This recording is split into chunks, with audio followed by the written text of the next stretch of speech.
നമസ്കാരം. മലയാളി വാർത്തയിലേക്ക് സ്വാഗതം. പോലീസുകാരന്റെ ഭാര്യ ക്വാർട്ടേഴ്സിൽ തൂങ്ങി മരിച്ച നിലയിൽ കണ്ടെത്തിയ സംഭവത്തിൽ അന്വേഷണം.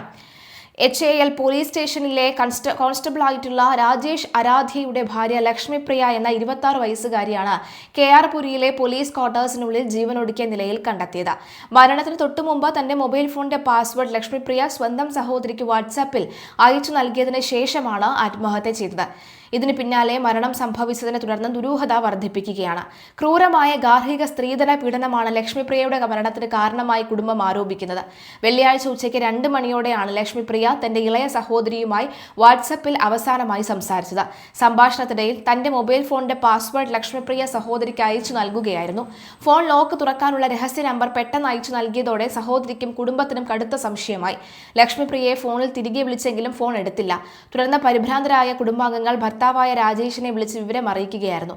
വൈകിട്ടോടെ ക്വാർട്ടേഴ്സിലെത്തിയ രാജേഷാണ് ലക്ഷ്മിപ്രിയയെ തൂങ്ങി മരിച്ച നിലയിൽ കണ്ടെത്തിയത്. താൻ എത്തിയപ്പോഴേക്കും ഭാര്യ മരണപ്പെട്ടിരുന്നുവെന്നും ഉടൻ തന്നെ പോലീസിൽ വിവരം അറിയിക്കുകയായിരുന്നു എന്നുമാണ് രാജേഷിന്റെ മൊഴി. മകൾ ഒരിക്കലും ആത്മഹത്യ ചെയ്യില്ലെന്നും ഭർത്താവിന്റെയും ഭർത്തൃ വീട്ടുകാരുടെയും ക്രൂരമായ പീഡനമാണ് മരണത്തിന് കാരണമാകുന്നത് എന്നാണ് ലക്ഷ്മിപ്രിയയുടെ കുടുംബം ആരോപിക്കുന്നത്. 2023 മെയ് 11 മൈസൂരു സ്വദേശിയായ ലക്ഷ്മിപ്രിയയും കോൺസ്റ്റബിൾ രാജേഷും തമ്മിലുള്ള വിവാഹം കഴിഞ്ഞത്. വിവാഹം കഴിഞ്ഞ നാളു മുതൽ തന്നെ സ്ത്രീധനത്തിന്റെ പേരിൽ ഭർത്താവും ഭർത്തൃമാതാപിതാക്കളും ലക്ഷ്മിപ്രിയയെ നിരന്തരം മാനസികമായും ശാരീരികമായും ഉപദ്രവിച്ചിരുന്നതായും ബന്ധുക്കൾ പറയുന്നു. 8 മാസം മുൻപാണ് ലക്ഷ്മിപ്രിയ ഒരു പെൺകുഞ്ഞിന് ജന്മം നൽകിയത്. പ്രസവശേഷം 6 മാസത്തോളം സ്വന്തം വീട്ടിലായിരുന്ന ലക്ഷ്മിപ്രിയ 2 മാസം മുൻപാണ് രാജേഷിനൊപ്പം ബാംഗ്ലൂരിലെ പോലീസ് ക്വാർട്ടേഴ്സിൽ താമസം തുടങ്ങിയത്. എന്നാൽ ഇവിടെ എത്തിയിട്ടും പീഡനങ്ങൾക്ക് കുറവുണ്ടായില്ലെന്നാണ് സൂചന.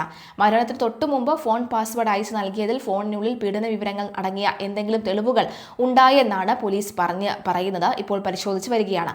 പെൺകുട്ടിയുടെ കുടുംബത്തിന്റെ പരാതിയിൽ പോലീസുകാരനായ ഭർത്താവ് രാജേഷും മാതാപിതാക്കൾക്കുമെതിരെ പോലീസ് സ്ത്രീധന പീഡനത്തിന് കേസ് രജിസ്റ്റർ ചെയ്തു.